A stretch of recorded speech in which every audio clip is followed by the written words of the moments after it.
A paz do Senhor, meus queridos, tudo bem com vocês? Esse que vos fala, o pastor Alexandre Pereira, para mais uma videoaula da nossa revista Betel Dominical, que é essa revista aqui. Desde já eu agradeço ao meu pastor Marcos Moreira, que é presidente da Igreja Assembleia de Deus Ministério de Madureira, Campo de Ourinhos e região, a igreja a qual eu pertenço.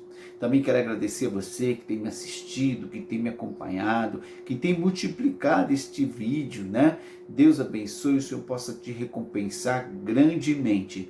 Hoje estudaremos a lição de número 10, que traz como título Atravessando a Crise com Perseverança. O bispo Abner Ferreira, ele escolheu o livro de Jó, capítulo 1, dos versículos 8 ao versículo de número 12. Vamos à nossa lição. Como vencer as crises? O que o livro de Jó nos ensina? Quem foi Jó? Jó foi um grande patriarca, o homem mais importante de todo o Oriente. A Bíblia vai dizer que este homem vai ter uma propriedade e essa propriedade traz admiração, porque Jó tinha 7.000 ovelhas. Jó tinha 3.000 camelos. A Bíblia vai dizer que ele tinha 500 juntas de bois e 500 juntas de jumentos. Se a gente fosse fazer uma comparação nos dias de hoje, 7.000 ovelhas daria para fazer muita roupa, né? Daria para fazer muito tecido. E isso, naquele tempo, era extremamente útil, extremamente necessário, né? Se nós pararmos para pensar em 3.000 camelos, né? O principal meio de locomoção daquela época, né? O camelo era de extrema importância. O camelo era muito útil por causa dessa capacidade desse animal de reservar água. Ele tem um reservatório no seu estômago que faz com que ele guarde água e ele possa atravessar longas distâncias sem precisar de um pingo d'água. E naquela região, naqueles lugares de extremo calor, é necessário que se tenha um animal desse tipo. Então, se a gente fosse comparar, é como se Jó tivesse 3.000 carros, né? Um carro de melhor qualidade. Então, Jó, ele realmente era um homem muito rico. E pensando na área da agricultura, ele tinha 500 juntas de bois e 500 juntas de jumentos. Esses animais eram pares, né? Cada junta eram 2 animais. Para quê? Para arar a terra, né? Para produzir, para plantar. E diante disso tudo, né, além dele ter todo esse recurso, ainda ele tinha muita gente. A Bíblia vai dizer que ele tinha muita gente a seu serviço. Então Jó era um homem extremamente próspero, né, um homem rico. E nem por isso ele deixava de agradar a Deus. Nem por isso ele tinha uma vida reta. E o próprio Deus vai se referir a Jó dizendo assim: homem reto, homem íntegro que se desvia do mal. A Bíblia vai dizer que Jó era tão íntegro que antes que seus filhos pecassem, Jó já apresentava sacrifício a Deus, já antecipadamente. Já visto que os filhos de Jó tinham o hábito de fazer festas, principalmente na casa do mais velho, do primogênito. Então Jó já antecipava: vai que meus filhos pequem, né, nessa festa, então eu já vou fazer um sacrifício ao Senhor para não entristecer a Deus. Para vocês verem a grandeza deste homem, como este homem ele era fiel. Mas a Bíblia vai dizer que um certo dia, os anjos de Deus, né, pela descrição que a gente tem ali do texto bíblico, nós vamos perceber, né, a mesma forma que está registrado lá no capítulo 1 de Jó, em que a Bíblia vai dizer que os filhos de Deus se apresentam diante dele. Também a gente vai ter essa conexão em Gênesis capítulo 6, versículo 2. E com certeza ali se trata de seres celestiais, de anjos. Então, quando os anjos de Deus se apresentam diante do Senhor, Satanás vem junto, né? O diabo ele vai junto com esses anjos. E Deus, sabendo, né, dessa presença do inimigo, pergunta a ele: de onde você vem, Satanás? E aí ele responde, né? Eu venho de rodar pela terra, passear no meio dela. E então Deus olha para Satanás e diz assim: tá vendo lá o meu servo Jó? Homem reto, temente a mim, que se desvia do mal. Satanás, ele diz para o Senhor assim: mas é claro que ele vai ser reto, vai ser temente a ti. O Senhor o encheu de bens, o abençoou de todas as formas, é por isso que ele é fiel. Estou aqui parafraseando. Então Deus, conhecendo o coração de Jó, Deus sabendo até que ponto ia a fidelidade de Jó, Deus permite a Satanás tocar naquilo que Jó tinha. Deus começa permitindo o inimigo tocar naquilo que Jó tinha. E a Bíblia vai descrever uma sequência de situações em que Jó vai perdendo toda a sua riqueza. Começa com as ovelhas, né? E é até um fato interessante que a Bíblia vai dizer que vai cair fogo do céu e vai consumir todas as ovelhas. E também os funcionários que estavam cuidando dela. Para vocês verem a que ponto o inimigo ele chega quando tem a autorização de Deus para fazer, né, certas coisas. Porque tudo está no controle de Deus. Se a gente olhar para a figura do inimigo, a gente vai perceber neste livro de Jó, principalmente nos primeiros capítulos, a índole do inimigo, que é uma índole, a primeira característica da índole do inimigo é que ele é acusador. Então ele já vai acusando Jó de que a fidelidade dele para com Deus era relacionada à prosperidade que Deus havia dado para Jó. Depois a gente vê o caráter falho de caridade, porque o inimigo ele não faz nada que é bom. Se ele fizer alguma coisa de bom para alguém, é pensando numa coisa pior ainda, né? A terceira característica do inimigo é que ele deve, por obrigação, prestar contas a Deus em tudo. Então, tudo que ele faz, ele deve prestar contas a Deus. Deus permitiu que ele tocasse nos bens materiais de Jó até o ponto que Deus autorizou, porque Deus disse assim: você pode tocar nos bens dele, mas você não vai tocar em Jó.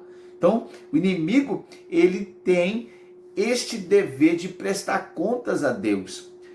Quarto, Deus conhece a mente de Satanás. Para Deus, a mente de Satanás é como um livro aberto. Deus sabe tudo que ele pensa e tudo que ele faz ou que ele irá fazer, porque Deus, ele é onisciente. Deus sabe até os planos do inimigo. 5. As perguntas de Deus forçam Satanás à confissão. O inimigo, ele não pode ficar sem responder a Deus numa única vírgula. Tudo o que Deus indagou a Satanás, ele teve que falar. Por quê? Porque ele não consegue deixar de prestar contas a Deus, ele tem que confessar. 6. Ele é o que aflige o mundo com males. Então a gente percebe aqui neste livro que Satanás, ele que traz as mazelas deste mundo em todos os sentidos. É ele que traz a corrupção, embora a nossa natureza, nossa velha natureza já nos leva à corrupção, é ele quem as oferta, né? É interessante a gente falar sobre isso. As doenças, enfermidades, né? Nós estamos vivendo ainda neste tempo de pandemia e todos esses males, estas mortes, é claro que todas elas estão, como a gente está percebendo aqui no livro, elas estão controladas por Deus, elas estão sendo autorizadas pelo Senhor. O inimigo está trazendo estes males com a autorização de Deus, mas não é Deus quem está fazendo, é o próprio inimigo que vem, como a palavra de Deus diz, matar, roubar e destruir. Então, este é o trabalho do mal, o trabalho do nosso Deus, o trabalho do nosso Cristo é dar vida e vida com abundância.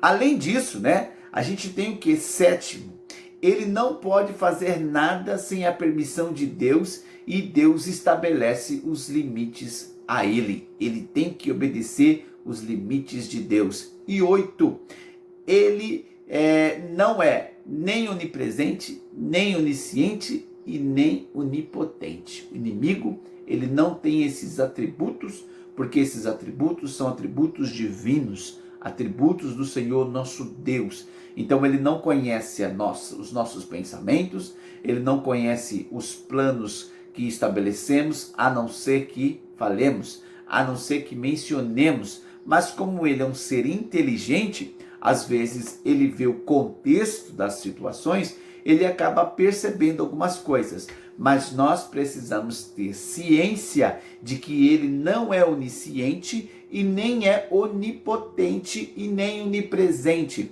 Ele até tenta copiar as coisas de Deus, mas são cópias ruins, porque onipotente, onipresente, onisciente, transcendente, imanente, somente o Senhor, nosso Deus, além de muitos outros atributos que ele tem, a sua sapiência e por aí vai.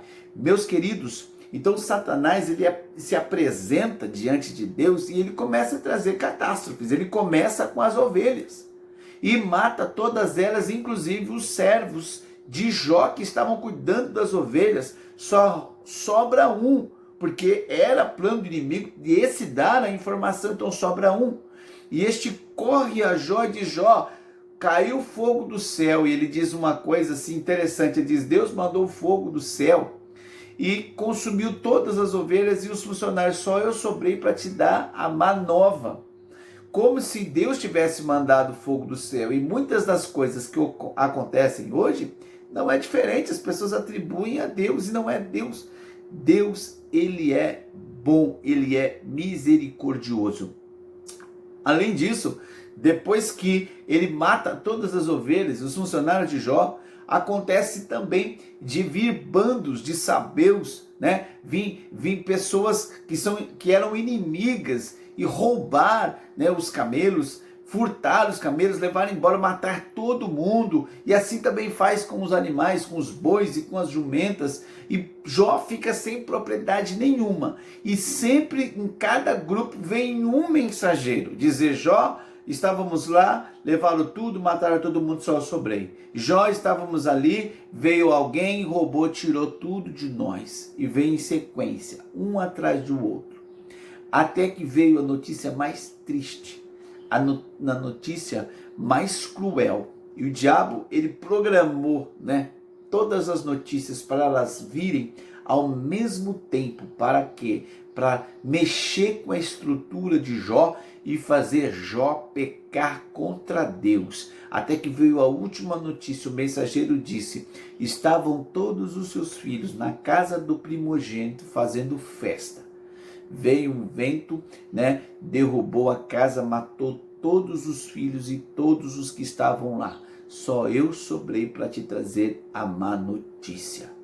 Jó, quando escuta isso, ele cai por terra, ele rasga suas vestes.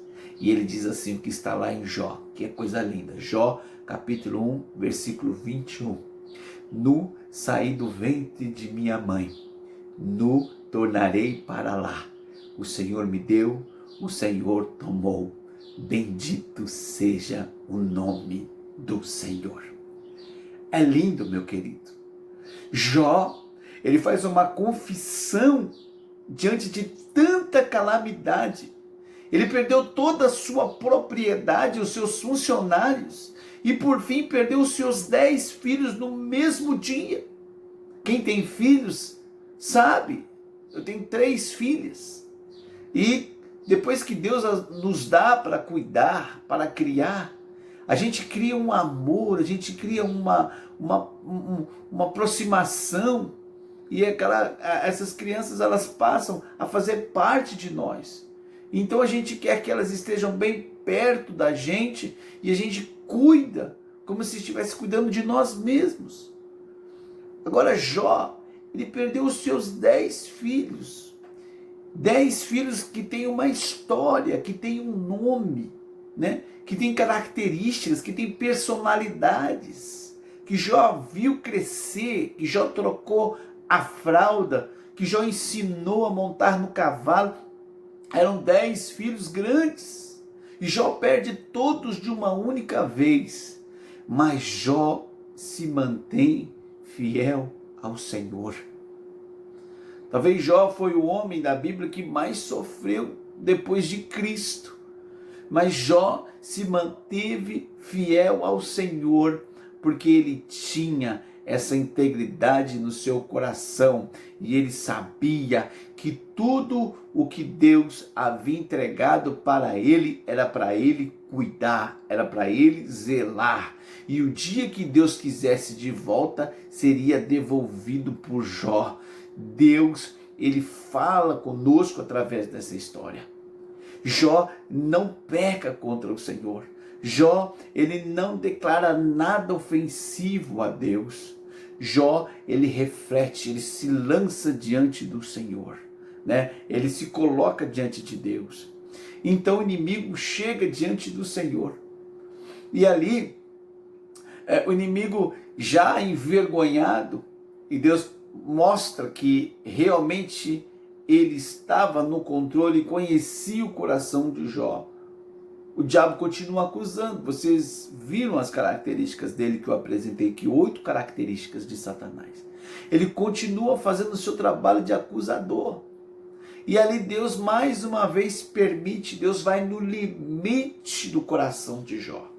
E Deus mais uma vez permite o inimigo tocar agora no corpo físico, não na alma de Jó, mas no corpo, e dá a ele uma chaga, né, que alguns teólogos dizem, se chamava elefanticismo, uma doença desse tipo. Mas assim, isso a gente não sabe qual era a doença, mas uma coisa é certa, que essa doença, ela foi do alto da cabeça de Jó até a planta de seus pés. Feridas brotaram em todos os cantos de Jó. Jó se encheu de cinzas. E a Bíblia vai dizer que essa chaga dava coceira. Então ele pegava cacos de telha para se coçar no corpo inteiro. Eu imagino que Jó já estava, né, com odores, né, já estava cheirando mal. As pessoas da sua família, os seus parentes, não queriam chegar próximo de Jó. E a sua esposa, vendo ele naquela condição, ela ainda vê Jó ainda firme, ainda temendo ao Senhor, ainda agradecendo ao Senhor em tudo o que estava acontecendo. A mulher diz assim: você ainda você está assim? Ainda você está adorando a Deus? Amaldiçoa esse seu Deus e morre. Ela, né, num coração quebrado por ter perdido 10 filhos, por ver toda a sua riqueza, né, desmoronar, por ver toda aquela situação, ela fala para Jó amaldiçoar a Deus.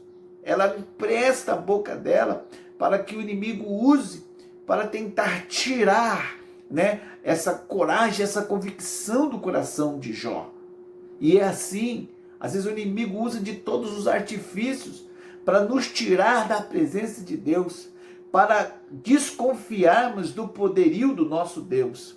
E assim ele faz, e assim ele trabalha, mas Jó permanece fiel ao Senhor. Então a Bíblia vai relatar nessa primeira parte no livro de Jó, que é dividida em 3 partes. Esta é a primeira parte, que é a narrativa da história de Jó. Depois disso nós vamos ter a segunda parte, que é a parte em que os amigos de Jó, eles chegam, né? Vai ser apresentado 3 amigos.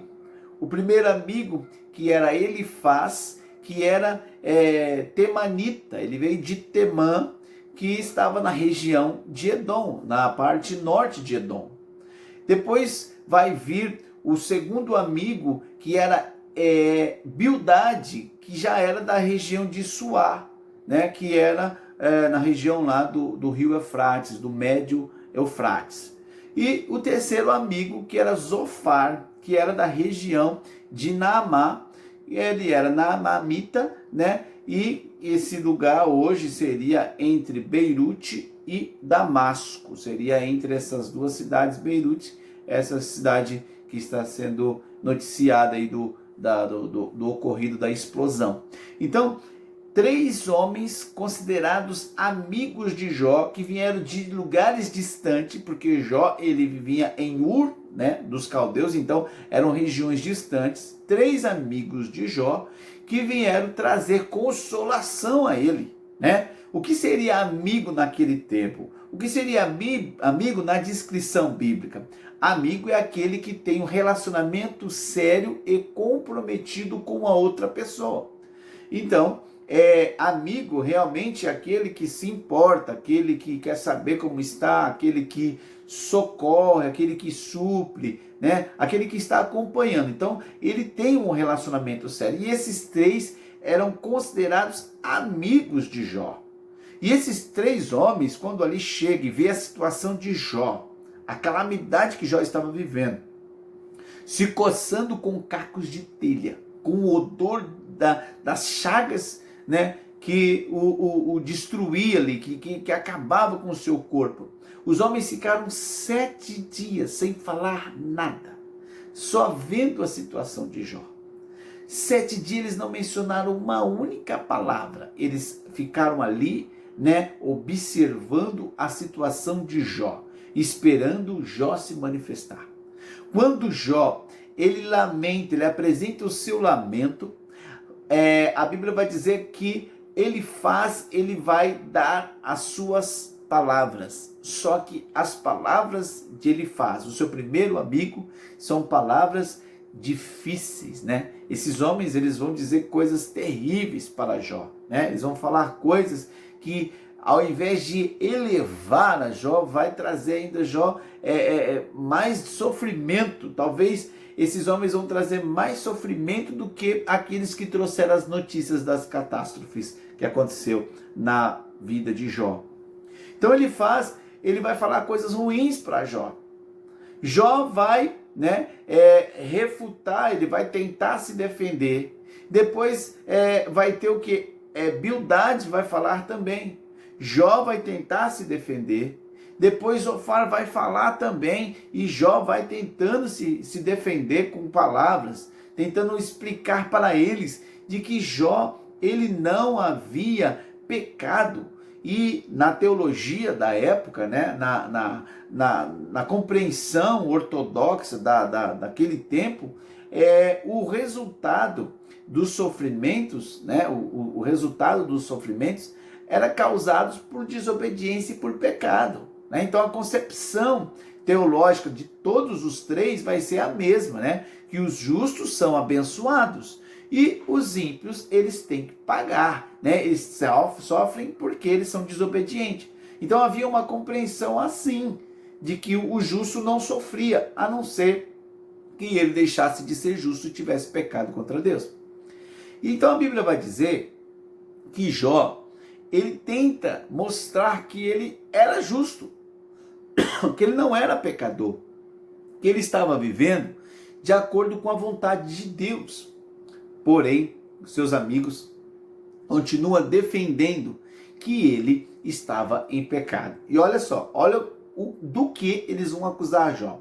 Eles vão acusar Jó de não buscar a Deus. Eles vão acusar Jó de que Jó estava colhendo o que plantou. Eles vão acusar Jó de que Jó, ele era culpado porque não se arrependia. Eles vão dizer que Jó era tolo por achar que tinha alguma possibilidade de se defender. Eles vão dizer que Jó, ele estava agindo com hipocrisia. E aí, por fim, eles vão até falar que Jó, ele era ateu, que ele não acreditava na existência de Deus, ao falar acerca do ateísmo de Jó. Então, esses homens, eles vão acusar Jó de todos os tipos, de todas as formas, né, em todos os níveis. E Jó se mantém firme, né, tentando de alguma forma buscar uma resposta para o seu sofrimento e para a situação que ele se encontrava. Mas de seus amigos, ele só recebeu afrontas. E isso, irmãos, é importante a gente aprender. Porque às vezes a nossa concepção teológica é a mesma desses três. Às vezes a gente pensa que sofre aqueles que são pecadores, né? Mas se a gente pegar a luz da Bíblia, a gente vai compreender que o sofrimento é para todos. Todos nós estamos vivendo a mesma crise.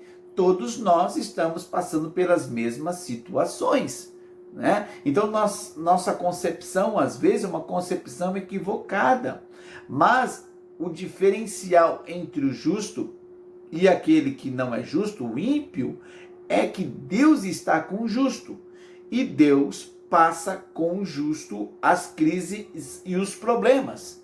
Por exemplo, Deus não livrou Daniel da cova dos leões, mas Deus passou na cova dos leões com Daniel e livrou ele na cova.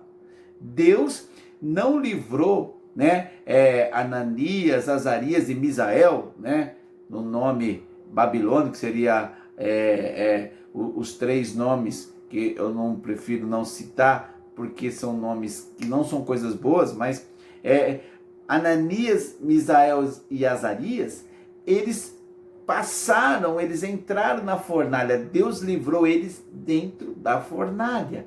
Deus não nos livra das crises, mas Deus passa conosco na crise, porque assim o nome dele é glorificado através de nós. E isso é importante você guardar. Jó, então, ele estava passando por todo aquele sofrimento. O seu sentimento era um sentimento de abandono. Ele pensava que Deus havia abandonado ele, que Deus estava distante dele. E este mesmo sentimento, muitas vezes, é o sentimento que nos acomete. Às vezes a gente pensa, por causa das provações, das privações, das dificuldades, a gente pensa que Deus não está nos vendo. Mas Deus está no controle das nossas vidas. Se nós estivermos diante dele, na presença dele, ele vai nos dar a vitória no tempo certo.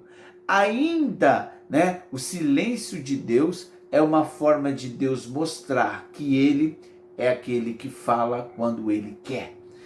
Jó, ele estava sendo observado pelo céu. Jó ainda não tinha respostas. E as respostas, que eram respostas que ele esperava, respostas boas, vindas de seus amigos, muito pelo contrário, foram respostas mais difíceis para aquela situação, porque eles esqueceram de fazer aquilo, né, que a Bíblia nos ensina: chorar com os que choram, sorrir, né, se alegrar com os que se alegram. Então temos que ter esta sensibilidade, precisamos aprender a ser sensíveis, a ter empatia, né, a se colocar no lugar do outro. Assim aprendemos a medir as nossas palavras e a ter cuidado com as nossas ações. Jó, ele continua com esses três amigos, até que vai aparecer um quarto amigo, né? Pseudo amigo, chamado Eliú. A Bíblia vai falar que este provavelmente era um pouco mais novo, então ele ficou em silêncio no primeiro momento, mas a sua fala sempre foi uma fala tentando justificar a ação de Deus. Ele foi mais um apologista, né? Ele sempre, na sua fala, ele procurava defender a Deus, defender as ações de Deus, e chega um momento que ele chama Jó de tolo, mas Deus não vai atribuir pecado a este homem Eliú. Aos três Deus vai atribuir. Por quê? Porque eles não tiveram discernimento. Embora suas palavras fossem palavras consideradas dentro de uma visão dos ensinamentos que tinha naquela época, né? Embora a gente tenha isso, Deus vai condenar os três, porque eles não foram, eles não tiveram discernimento para saber que a história de Jó era uma exceção e não uma regra. Porque a fala deles era uma fala combinada dentro de uma regra estabelecida, né? O justo prospera, o ímpio padece. Se Jó está padecendo, porque ele está pecando. Então, foi uma teologia desapropriada para aquele momento, né? Foi uma teologia equivocada. Eles tinham que ter discernimento de que alguma coisa estava ocorrendo.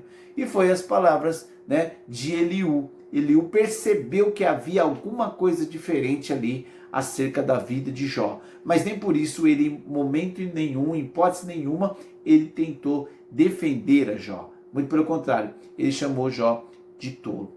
Pois bem, meus queridos, então nós temos 4 homens que colocaram mais peso, mais pedra na bolsa, né, que Jó estava carregando. Eles dificultaram ainda mais a vida de Jó, porque Jó não estava já bem diante da situação toda, e esses homens vieram trabalhar. Então o inimigo ele vai agir na vida de Jó dentro de alguns aspectos importantes, né, da formação do homem. Primeiro, ele ataca as questões materiais da vida de Jó. Elimina Jó mexendo nos bens materiais de Jó. Depois, elimina Jó na questão emocional. Por quê? Porque o diabo mata os seus filhos e faz com que a esposa se vire contra ele. Então o diabo ele trata na questão material, depois na questão emocional de Jó.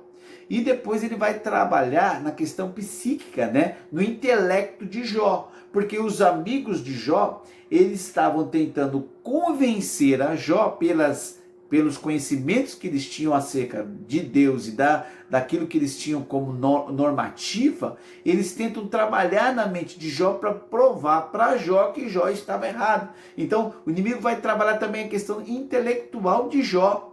E tudo isso, né, todas essas ações do inimigo, material, emocional, intelectual, ele vai trabalhando dentro de uma espiritualidade. Então, o diabo, ele atinge em questões espirituais, mas a parte espiritual, ela interfere em todas as outras áreas. E isso é importante a gente saber, que o inimigo ele pode atuar na área emocional, na área material, na área mental. Então ele pode trabalhar na questão do... Ele trabalha para tentar convencer um jovem a deixar de crer em Deus lá na faculdade, em que, né, o professor, né, universitário, ele vai convencer o aluno de que a fé dele é equivocada, de que tudo aquilo é conto de carochinha que ele ouviu falar. Então, assim, o inimigo trabalhando de forma espiritual, mas mexendo com o intelectual. É o inimigo roubando, né, aquilo que a pessoa tem de bem e trabalhando no quesito material e emocional, nos relacionamentos, nos pensamentos. Então o inimigo ele usa vários campos. E aqui a gente está vendo na vida de Jó, ele atuando em vários campos. E agora trazendo 4 homens para tentar convencer no coração de Jó, roubar a fé de Jó acerca daquilo que Deus era na vida dele. Então, Jó é atacado de todas as formas, de todos os meios. E Jó, ele consegue vencer, ele consegue se manter firme diante de Deus. E ele vai fazendo algumas declarações, por exemplo, lá em Jó, capítulo 19, versículo 25, ele vai dizer assim: porque eu bem sei que o meu Redentor vive e que em breve se levantará. Então Jó, ele ainda diante disso tudo, ele mostrava a convicção, a fé que ele tinha no coração dele, que no tempo certo, no tempo de Deus, o Senhor se levantaria a seu favor, ainda que fosse depois da sua morte, ele estaria com Deus. Então Jó, ele tinha uma convicção que transcendia as questões terrestres, as questões terrenas.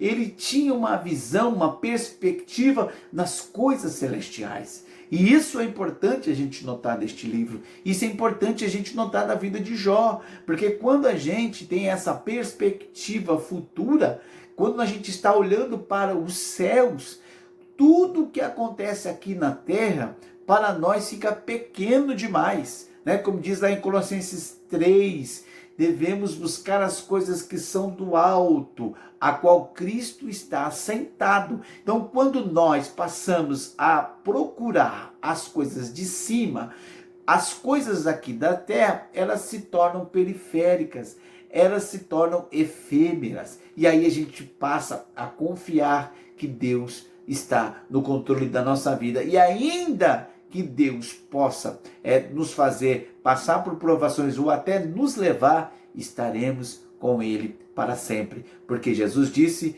que aquele que crê nele se torna imortal, nunca morrerá.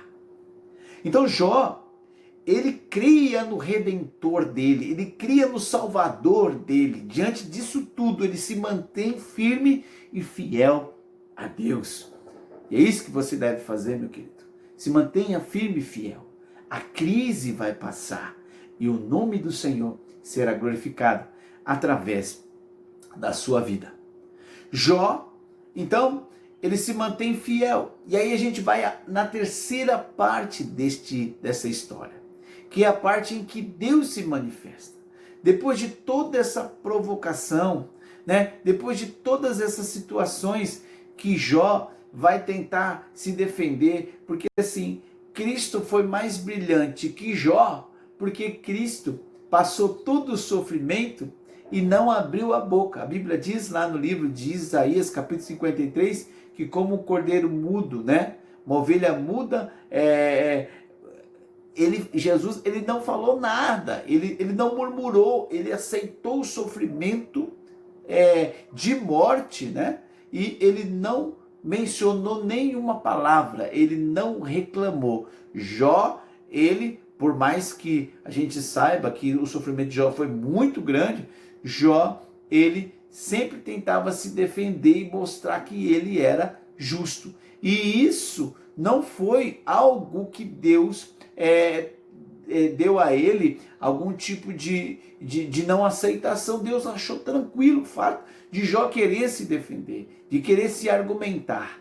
É claro que Cristo é fantástico, né? Cristo é Deus, mas Jó, ele tentou de certa forma se justificar, tentar mostrar que ele não era aquilo que estavam querendo colocar sobre ele. Jó se mantém então tentando se justificar. E muitas vezes na nossa vida a gente tem que aprender que o nosso relacionamento com Deus é um relacionamento verdadeiro.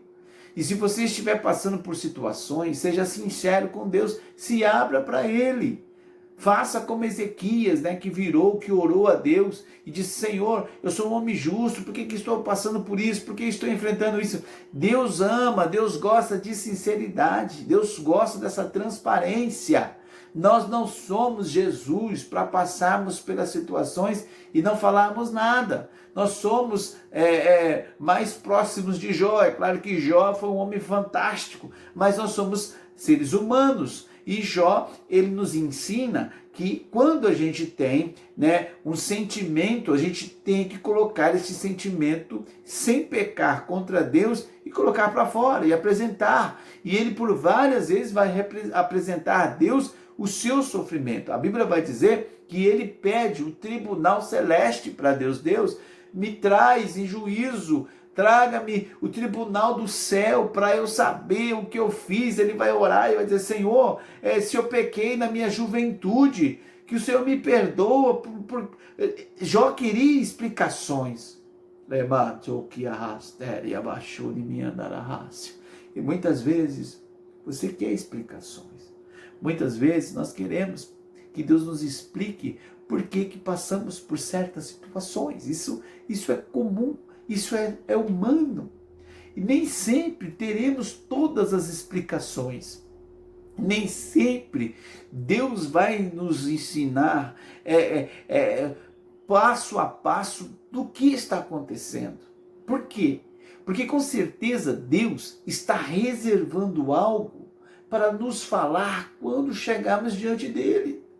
Ele vai nos explicar muitas coisas. E agora, para esse momento, basta você confiar, você acreditar, você deixar Ele conduzir a tua vida, que Ele vai fazer isso. Olha o que Deus fala para Jó, né? As profundas palavras de Deus para Jó. Deus vai dizer para Jó acerca da grandeza da terra. Olha para a terra, Jó. Veja aí, Jó, tudo que foi feito. Olha a harmonia. Olha a beleza da terra, da grandeza da terra. Só que a terra é pequena comparada com os céus.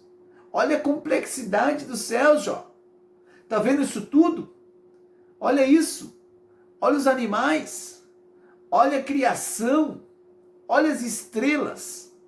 Deus vai trazendo, né, ilustrações para Jó, para mostrar para ele o seu poder e a sua sabedoria. E isso que Deus nos mostra. Olha para tudo que foi criado. Olha a harmonia, a complexidade de tudo. Isso já é uma prova cabal de que existe um Deus que está cuidando de nós, que está cuidando de mim, que está cuidando de você. Então você só deve prestar a Ele fidelidade. E ainda que falhemos em algum aspecto, por sermos humanos e a nossa carne ser fraca, nós temos um advogado entre nós e Deus, que é o Cristo Jesus.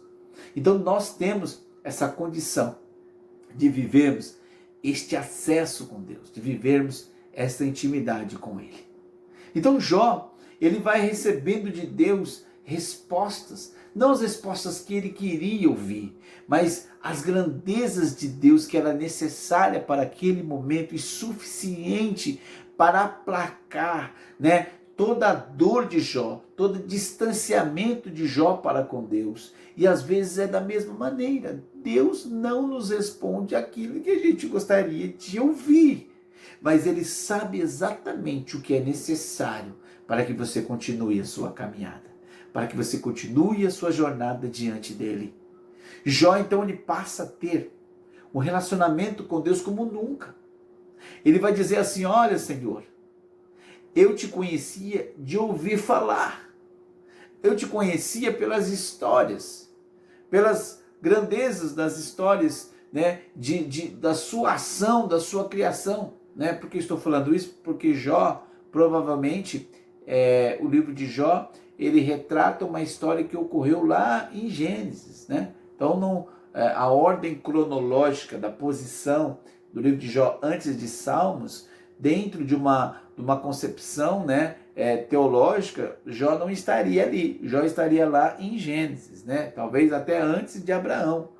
E nós sabemos que Jó tinha já experiências, né, histórias. E o que Jó conhecia de Deus era o que ele ouviu falar.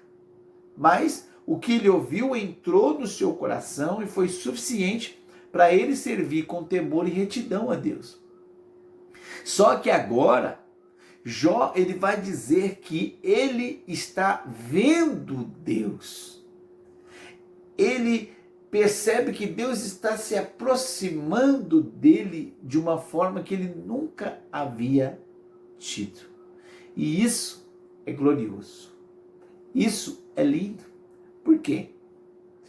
Porque quando Deus permite que passemos por provações, sem ser consequência de pecados nossos, de escolhas nossas, porque eu mesmo posso arrumar um problema e arrumar uma aprovação por alguma coisa que eu falei, alguma coisa que eu fiz, né, uma decisão que eu tomei, eu posso arrumar um problema. Isso não é aprovação vinda de Deus, isso é aprovação que eu mesmo provoquei. Agora Jó, ele estava passando por uma aprovação vinda do próprio Deus, para mostrar, né, porque na verdade era uma disputa entre o bem e o mal, entre Deus e Satanás. E Deus queria provar para Satanás que ele estava errado e que ele não conhecia o coração de Jó. Assim como ainda hoje o diabo é acusador, ele nos acusa. E ele não pode mais chegar diante de Deus por conta de Cristo, que é, né, o nosso mediador e o nosso intercessor. Então o diabo, ele não pode chegar mais diante de Deus e nos acusar. Ele não faz mais isso. No tempo de Jó, Cristo não havia sido sacrificado. Então ele tinha esse acesso junto com os anjos. Agora não é mais dada a ele essa possibilidade. Então o que ele faz? Ele nos acusa. Ele se torna acusador de nós mesmos. Então ele vai trazendo pensamentos, ideias para nos afastar de Deus e para que a gente pensa que a gente é muito pior do que a Bíblia diz do que a gente é. Então a gente, muitas vezes, algumas pessoas que se distanciam de Deus e dizem assim: eu não sirvo para isso, eu não sirvo para ser crente, eu não sirvo para ser cristão, eu não sirvo para servir a Deus porque eu não consigo. Isso é uma mensagem do inimigo. E essa pessoa acha que é do pensamento dela, mas isso foi construído no seu intelecto, como a gente viu, que o diabo tentou trabalhar no intelecto de Jó para tentar tirá-lo da presença de Deus. E aqui então nós observamos que Jó passa a ter uma experiência íntima com Deus. Por quê? Porque ele havia vencido uma provação que Deus tinha dado para ele. E é assim, meu querido, se Deus te escolheu para passar por uma provação, sem você merecer isso, tenha certeza que a experiência que você terá com o Senhor será uma experiência muito profunda, será uma experiência maravilhosa, será uma experiência inesquecível e Deus irá se glorificar, Deus irá ser exaltado através da sua vida. E neste tempo que estamos vivendo, Deus está se manifestando de uma forma tremenda. Embora a gente saiba que, por outro lado, o inimigo está cumprindo o seu papel de matar, roubar e destruir. Mas Deus continua dando vida e vida em abundância. Aqui nós temos então um homem com uma experiência profunda com Deus. Um homem que agora ele não ia dizer o que os outros dizem acerca de Deus. Ele iria falar de Deus com convicção de quem teve uma experiência tete a tete, face a face. E Jó, ele vai ser notório, porque lá no livro de Ezequiel, capítulo 14, versículo 2, Deus vai selecionar 3 homens importantes, homens santos, homens considerados por Deus. Vai falar acerca de Daniel, de Elias e de Jó.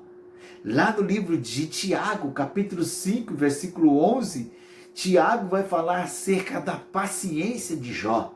Jó vai ser um homem extraordinário, porque conseguiu passar por uma provação, passar por uma luta e vencer diante de Deus. Jó vai ser um homem com uma experiência profunda. Então as crises que vêm para tentar nos destruir, elas com certeza serão, o trampolim para galgarmos posições mais elevadas em todos os contextos, principalmente no contexto espiritual.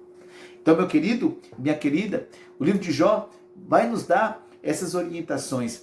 Deus vai nos ensinar que as provas, na verdade, são para testar se vamos conseguir vencer. Não, na verdade, elas não são para testar se vamos conseguir vencer, mas é para fortalecer a nossa fé. É para que a nossa fé seja fortalecida, seja robusta, robusta. Na verdade, é uma afirmação de Deus, da fé que Ele tem na nossa fidelidade e integridade. Então a provação, ela tem o objetivo de mostrar que nós somos fiéis a Deus. Se Deus permite que passemos por uma provação, é porque Ele está confiando na nossa fidelidade diante dEle. E Ele sabe que nós não iremos decepcioná-lo. Creia nisso. Acredite que Deus, Ele vai te dar a vitória, assim como deu na vida de Jó. Olha o que diz em Jó, capítulo 42 e versículo 2. Bem sei eu que tudo podes, e que nenhum dos teus pensamentos poderão ser impedidos. Então Deus, Ele pode tudo, Ele faz tudo, e nenhum dos seus planos, nenhum dos seus propósitos, nenhum dos seus pensamentos podem ser impedidos.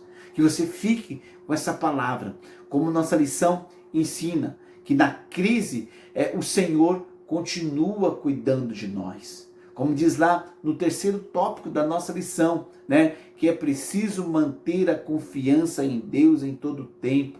Né? Aquele que confia no Senhor não recua. Continue, permaneça fiel, permaneça crendo que Deus é poderoso para fazer você atravessar esta crise e você ser vitorioso. Que o Espírito Santo de Deus possa falar profundamente no seu coração através dessa palavra. Com certeza a sua aprovação não é maior do que a de Jó, mas o Deus de Jó, que deu vitória para ele, também te dará vitória. Finalizando, Jó, ele recebeu de Deus o dobro de tudo o que ele tinha. Além disso, Deus usou Jó para orar, né? Para fazer aquela oração de intercessão aos 3 amigos seus que decepcionaram a Deus. Né? E ele ora e Deus recebe a oração de Jó e dá a ele o dobro de tudo que ele tinha. Se ele tinha 7.000 ovelhas, ele passou a ter 14.000.